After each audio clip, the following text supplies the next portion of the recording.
కుటుంబ నేపథ్యం గురించి. వ్యవసాయ ఆధారిత కుటుంబం. ఇంకా అమ్మా నాన్న కూడా ఈ రోజుకి ఊర్లో ఉంటారు, వ్యవసాయం చేస్తారు. నాట్ లైక్ కార్పొరేట్ వ్యవసాయం, కేసీఆర్ గారు లాగా ఎకరానికి ₹1 కోటి వచ్చే వ్యవసాయం కాదు. ఏ ధైర్యంతో 2019లో మీరు అధికారంలోకి వస్తారనుకుంటున్నారు? ఈరోజు ఉన్నటువంటి కాంగ్రెస్ పార్టీ అంపశయ్య మీద ఉన్నటువంటి భీష్ముని మాదిరిగా ఉంది. ఒక తాటి మీద కాంగ్రెస్ నడిపించేటువంటి నాయకత్వం ఢిల్లీలో లేదు, గల్లీలో లేదు. ఒక 2 అడుగులు ముందుకేస్తే ఇంకో 2 పీతల పంచాయతీ కాంగ్రెస్ పంచాయతీ.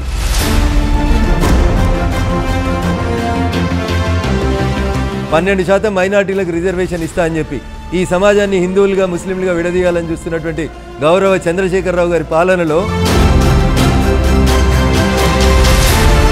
మియాపూర్ భూముల ఇష్యూలో ఒక ప్రతిపక్ష పార్టీ కాంగ్రెస్ కంటే, టీడీపీ కంటే బీజేపీ పార్టీ తెలంగాణలో వెనుకబడి ఉంది. కాంగ్రెస్ పార్టీకి మియాపూర్ భూముల మీద చిత్తశుద్ధి లేదు. అధికారంలో ఉన్నప్పుడు చాలా మంది మంత్రులుగా పనిచేసినటువంటి కాంగ్రెస్ పెద్దలకు కూడా మియాపూర్ భూ కుంభకోణంలో భాగస్వామ్యం ఉంది. మియాపూర్ స్కామ్ని ఎట్టి పరిస్థితులలో కూడా వదిలిపెట్టేది లేదు. చంద్రబాబు నాయుడు గారు ప్రైవేటీకరణ కోసం లేదా పెట్టుబడుల కోసం కిటికీలు తెరిస్తే రాజశేఖర్ రెడ్డి అనేట ఆయన వచ్చి దర్వాజాలు తెరిచినాడు. హైదరాబాద్ చుట్టుపక్కల ఉన్నటువంటి భూములన్నింటినీ అప్పనంగా అమ్మేస్తా ఉన్నాడు అని గోల చేసినటువంటి చంద్రశేఖరరావు గారు అధికారంలోకి వచ్చినాక చుట్టూ ఉన్నటువంటి గోడల్ని కూడా తీసేసినారు.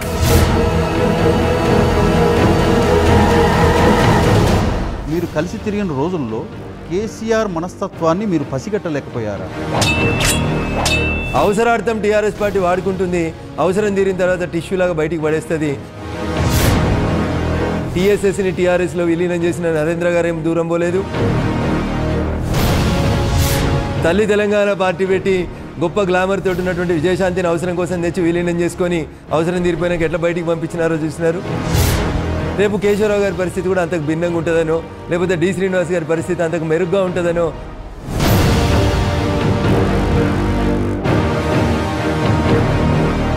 విభజన జరగకముందు పరిపాలన బాగుందా? విభజన జరిగిన తర్వాత పరిపాలన బాగుందా? తెలుగుదేశం కేబినెట్ ఇలా రంగు మార్చుకుంది.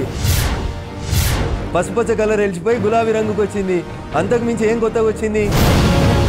తెలుగుదేశం పార్టీ ఆఫీస్కు టూలెట్ బోర్డు పెట్టించేసి వాళ్ళందరినీ తీసుకొచ్చి టీఆర్ఎస్ పార్టీ ఆఫీసులో కలుపుకున్నాడు. సెక్రటరియట్ మారలే, అసెంబ్లీ మారలే, ఆలోచన విధానం మారలేదు. మాటలు కోటలు దాటుతాయి, చేతలు మాత్రం సెక్రటరియట్ గేట్లు దాటుతలేవు. ఎందుకు? మెట్రో రైలు 3 ఏళ్ల నుంచి ఆగిపోయింది. దానివల్ల ప్రజల మీద పడుతున్నటువంటి భారం ఎంత? మీరు అధికారంలోకి వచ్చిన రోజు తెలంగాణ ప్రజల మీద ఒక్కొక్కరి తల మీద ఉన్నటువంటి అప్పెంత? మీరు అధికారంలోకి దిగిపోయి 6 నెలల ముందు ఒక్కొక్కరి తల మీద అయినటువంటి అప్పెంత? ఒక శ్వేతపత్రం ఇచ్చేటువంటి దమ్ము ధైర్యం ఈ ప్రభుత్వానికి ఉందా?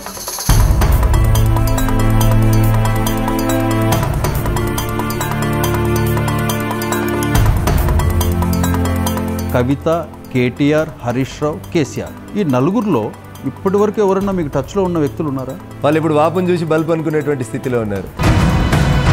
ఎప్పుడైతే తిరిగి భూమి మీదకి వస్తారో అప్పుడు ఉద్యమకారుల అవసరం ఉంటుంది. ఇప్పుడు 4 స్తంభాలు గట్టిగా ఉన్నాయి అనుకుంటున్నారు.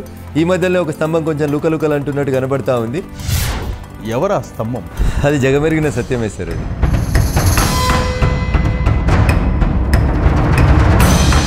2019 ఎలక్షన్స్కి టీఆర్ఎస్ నుంచి వచ్చే లీడర్ల సంఖ్య ఎంత ఉంటుందంటారు? 50% ఆఫ్ ద లీడర్స్ ఇప్పటికే టీఆర్ఎస్ నుంచి భారతీయ జనతా పార్టీతో చర్చలు ఉన్నారు. 12 మంది ఎంపీలలో ఇప్పటికే కేసీఆర్కు సంబంధించిన బంధువులు, కేటీఆర్కు సంబంధించిన బావుమరుదులకు పబ్బులకు పర్మిషన్ ఇచ్చారు అని వాదన ఉంది. భారతదేశంలో ఎక్కడ లేని ప్లేబాయ్ అనేటువంటి పబ్ ఎందుకు హైదరాబాద్కి వచ్చింది? దాంట్లో భాగస్వాములు ఎవరు? అసలు ఆ పబ్లో ఎవరు సప్లై చేస్తారు? గొప్పగా తెలంగాణ బోనం, తెలంగాణ ఆటపాట, తెలంగాణ మాట, తెలంగాణ యాస గురించి మాట్లాడే మీరు ప్లేబాయ్ పబ్బుని ద గ్రేట్ ఐటీ శాఖ మంత్రి తీసుకొచ్చి హైదరాబాద్లో ఓపెన్ చేసిన రోజే మీరు కల్చర్ని పెంచుతున్నారా, దిగజారుస్తున్నారా అనేది అర్థమవుతుంది.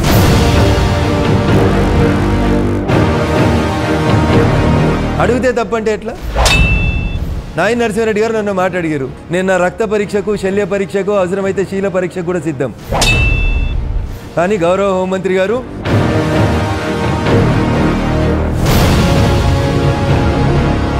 ఒక్క ఓటు పడనోడు కూడా రాష్ట్రపతిని విమర్శించవచ్చు, ప్రధానమంత్రిని విమర్శించవచ్చు. కానీ ఒక బాధ్యత గల భారతీయ జనతా పార్టీలో ఉన్న నేను ఇన్వెస్టిగేషన్ జరుగుతున్న తీరును ప్రశ్నిస్తే, నోటీసులు ఇస్తామని పోలీసు వాళ్ళు బెదిరిస్తే, పోలీసు వాళ్ళు ఏమైనా భారత రాజ్యాంగం కంటే పైన ఉన్నారా అనేది నేను అడిగినాను.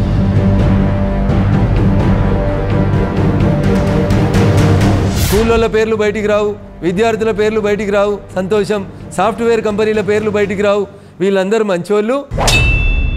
ఒక సినిమా వాళ్ళని మాత్రమే మేము మార్కెట్లో చలామణి చేస్తాం, నెల రోజులు రోజు సినిమా చూపిస్తాం.